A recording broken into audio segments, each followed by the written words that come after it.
You ask Tiger to solve. This deals with linear equations with one unknown. The final result is x equals -11. Let's solve it step by step. Group all constants on the right side of the equation. Add 12 to both sides. Simplify the arithmetic.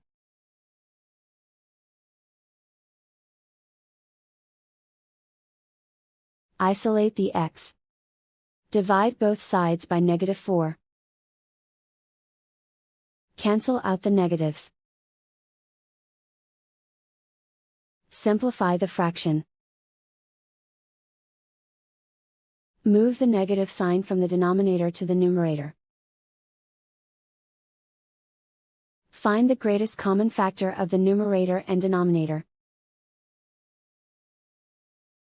Factor out and cancel the greatest common factor. And so the final result is x equals -11.